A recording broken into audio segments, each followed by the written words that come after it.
Hey, it's Mrs. Nelson. I'm back here with Because of Winn-Dixie, and we're going to do chapters 8, 9, and 10. Chapter 8. Winn-Dixie's bald spots started growing fur, and the fur that he had to begin with started looking shiny and healthy. He didn't limp anymore, and you could tell that he was proud of looking so good, proud of not looking like a stray. I thought what we needed most was a collar and a leash, so I went to Gertrude's Pets, where there were fish and snakes and mice and lizards and gerbils and pet supplies. I found a real handsome red leather collar and a matching leash.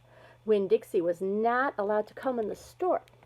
There was a big sign on the door that said "No dogs allowed."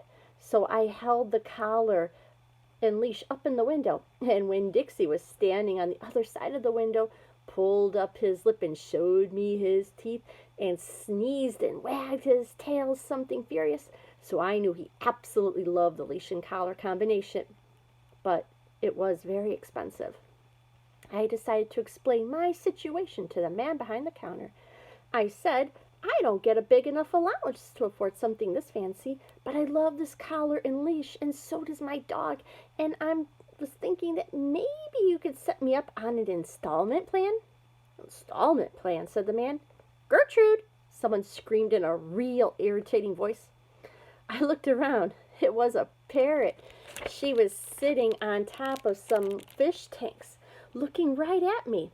"An installment plan," I said, ignoring the parrot. "You know, where I promise to give you my allowance every week, and you give me the leash and the collar now." "Oh, I don't think I can do that," said the man, and he shook his head. "No, the owner, she wouldn't like that." And he looked down at the counter. He wouldn't look at me. He had thick black hair, and it was slicked back just like Elvis Presley's. He had a name tag that said Otis. "Or I can work for you," I said. "I could come in and sweep the floors and dust the shelves and take out the trash. I could do that." I looked around Gertrude's Pets. There were sand and sunflower seed shells and big dust bunnies all over the floor. I can tell it needed to be swept. "Oh," said Otis. He looked down at the counter some more. "Gertrude!" the parrot screamed again. "I'm really trustworthy," I said. "I'm new in town, but my daddy is a preacher. He's the preacher at the Open Arms Baptist Church of Naomi. So I'm real honest. But the only thing is, Winn-Dixie, my dog, he would have to come in with me.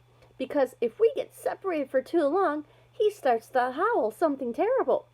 "Oh, Gertrude doesn't like dogs," said Otis. "Is she the owner?" I asked. Yes, no, he finally looked up and he pointed at the fish tank. "That Gertrude, the parrot. I named her after the owner." "Gertrude's a pretty bird," screamed Gertrude. "Oh, she might like Winn-Dixie," I told Otis. "Almost everybody does. Maybe he could come inside and meet her. And if the two of them get along, then I could have the job." "Maybe," mumbled Otis. He looked down at the counter again. So I went and opened the door, and Winn-Dixie came trotting inside the store. "Dog!" screamed Gertrude. "I know," Otis told her. And then Gertrude got real quiet. She sat on top of a fish tank and cocked her head from one side to the other, looking at Winn-Dixie. And Winn-Dixie stood and stared back at her. He didn't hardly move. He didn't wag his tail. He didn't smile. He didn't sneeze. He just stared at Gertrude. And Gertrude stared at him. And then she spread her wings out real far and flew and landed on top of Winn-Dixie's head. "Dog!" she croaked. Winn-Dixie wagged his tail just a tiny, teeny bit. And Otis said, "Oh, you can start on Monday." "Oh, thank you," I told him. "You won't be sorry." On the way out of Gertrude's Pets, I said to Winn-Dixie, "You're better at making friends than anybody I have ever known. I bet if my mama knew you, she would think you were the best dog ever." Winn-Dixie was smiling up at me, and I was smiling down at him, and so neither one of us was looking where we were going, and we almost bumped right into Sweetie Pie Thomas. She was standing there sucking on her knuckle of her third finger, staring in the window of Gertrude's Pets. She took her finger out of her mouth and looked at me. Her eyes were all big and round. "Was that bird sitting on the dog's head?" she asked. She had her hair tied up in a ponytail with a pink ribbon, but it wasn't much of a ponytail. It was mostly ribbon with a few strands of hair. Yes, I told her. I seen it, she said, and she nodded her head and put her knuckle back in her mouth. Then she took it out again real quick. I seen that dog in church, too. He was catching a mouse. I want a dog just like it, but my mama won't let me get no dog. She says if I'm real good, I might get to buy me a goldfish or one of them gerbils. That's what she says. Can I pet your dog? Sure, I told her. Sweetie Pie stroked Winn-Dixie's head so long and serious that his eyes drooped half closed, and drool came out of the side of his mouth. I'm going to be 6 years old in September, and I gotta stop sucking on my knuckle once I'm 6, said Sweetie Pie. I'm having a party. Do you want to come to my party? The theme is pink. Sure, I told her. Can this dog come? She asked. You bet, I told her, and all of a sudden I felt happy. I had a dog. I had a job. I had Miss Franny Block as a friend, and I had my first invitation to a party in Naomi. It didn't matter that it came from a 5-year-old and the party wasn't until September. I didn't feel so lonely anymore. Chapter 9. Just about everything that happened to me that summer happened because of Winn-Dixie. For instance, without him, I never would have met Gloria Dump. He was the one who introduced us. What happened was this. I was riding my bike from Gertrude's Pets, and Winn-Dixie was riding along beside me. We went past Dunlap and Stevie Dewberry's house. And when Dunlap and Stevie saw me, they got on their bikes and started following me. They wouldn't ride with me. They just rode behind me, and they whispered things that I couldn't hear. Neither of them had any hair on his head, because their mama shaved their heads every week during the summer because of the one time Dunlap got fleas in his hair from the cat, Sadie. And now they look like 2 identical bald-headed babies, even though they weren't twins. Dunlap was 10 years old, like me, and Stevie was 9 and tall for his age. I can hear you, I hollered back at them. I can hear what you're saying. But I couldn't. Winn-Dixie started to race away from me. You better watch out, Dunlap hollered. That dog is headed right for the witch's house. Winn-Dixie, I called, but he kept on going faster, and he hopped a gate and went into the most overgrown jungle of a yard I had ever seen. You better go get your dog out of there, Dunlap said. The witch will eat the dog, Stevie said. Shut up, I told them. I got off my bike and I went up to the gate and hollered, Winn-Dixie, you better come out of there. But he didn't. She probably is eating him right now, Stevie said. He and Dunlap are standing behind me. She eats dogs all the time. Oh, get lost, you bald-headed baby, I said. Hey, said Dunlap, that ain't a very nice way for a preacher's daughter to talk. He and Stevie backed up a little. I stood there and thought for a minute. I finally decided that I was more afraid of losing Winn-Dixie than I was of having to deal with a dog-eating witch. So I went through the gate and into the yard. The witch is going to eat that dog for dinner and you for dessert, Stevie said. Well, we'll tell the preacher what happened to you, Dunlap shouted after me. By then, I was deep in the jungle. There's every kind of thing growing everywhere. There were flowers and vegetables and trees and vines. Winn-Dixie, I said. Ha, ha, ha. I heard, this dog sure likes to eat. And I went around a really big tree all covered with moss, and there was Winn-Dixie, and he was eating something right out of the witch's hand. She looked at me.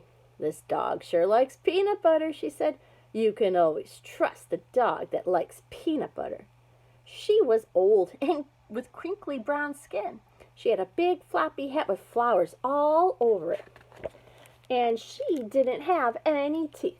But she didn't look like a witch. She looked nice. And Winn-Dixie liked her. I could tell. Oh, I'm sorry he got into your garden, I said. Oh, you ain't got to be sorry, she said. I enjoy a little company. My name is Opal, I told her. My name is Gloria Dump, she said. Ain't Ain't that a terrible last name, Dump? My last name is Baloney, I said. Sometimes the kids at school back home in Watley would call me lunch meat. Ha! Gloria Dump laughed. What about this dog? What do you call him? Winn-Dixie, I said. Winn-Dixie thumped his tail on the ground. He tried smiling, but it was too hard with his mouth full of peanut butter. Winn-Dixie, Gloria Dump said. You mean like the grocery store? Yes, ma'am, I said. Wee, she said, that takes the strange name prize, don't it? Yes, ma'am, I said. I was just fixing to make myself a peanut butter sandwich, she said. You want one too? All right, I said. Yes, please. Go on and sit down, she said, pointing at the lawn chair with the back all busted out of it. But sit down carefully. And I sat down carefully, and Gloria Dump made me a peanut butter sandwich on white bread. Then she made one for herself and put in her false teeth in so she could eat it. When she was done, she said to me, You know, my eyes ain't too good at all. I can't see nothing but the general shape of things. So I gotta rely on my heart. Why don't you go on and tell me everything about yourself so I can see you with my heart? And because Winn-Dixie was looking up at her like she was the best thing he had ever seen, and because the peanut butter sandwich had been so good, and because I had been waiting for a long time to tell some person everything about me, I did. Chapter 10. I told Gloria Dump everything. I told her how me and the preacher just moved to Naomi, and how I had to leave all my friends behind. I told her about my mama leaving, and I listed out the 10 things that I knew about her. And I explained that here in Naomi, I miss Mama more than ever. I told her about the preacher being like a turtle, hiding all the time inside a shell. I told her about finding Winn-Dixie in the produce department, and how because of him, I became friends with Miss Franny Black and got a job working for a man named Otis at Gertrude Pets. And I got invited to Sweetie Pie Thomas's birthday party. I even told Gloria Dump how Dunlap and Stevie Dewberry called her a witch. But I told her they were stupid and mean, bald-headed boys, and I didn't believe them. Not for long, anyhow. And the whole time I was talking, Gloria Dump was listening. She was nodding her head and smiling and frowning and saying, is that right? I could feel her listening with all her heart, and it felt good. You know what I said when I was all done? What? Could be that you got more than just your mama in you. More than just the red hair and freckles and running fast. Really? I said. Like what? Like maybe you got her green thumb. The two of us could plant something and see how it grows. Test out your green thumb. Okay, I said. What Gloria picked for me to grow was a tree. Or she said it was a tree. To me, it looked more like a plant. She had me dig a hole and put it right in the ground and put dirt all around it. Like it was a baby and I was tucking it into bed. What kind of tree is it? I asked Gloria Dump. It's a wait-and-see tree, she said. What's that mean? It means you gotta wait for it to grow up before you know what it is. Can I come back and see it tomorrow? I asked. Oh, child, she said. As long as this is my garden, you're welcome in it. But that tree ain't gonna have changed much by tomorrow.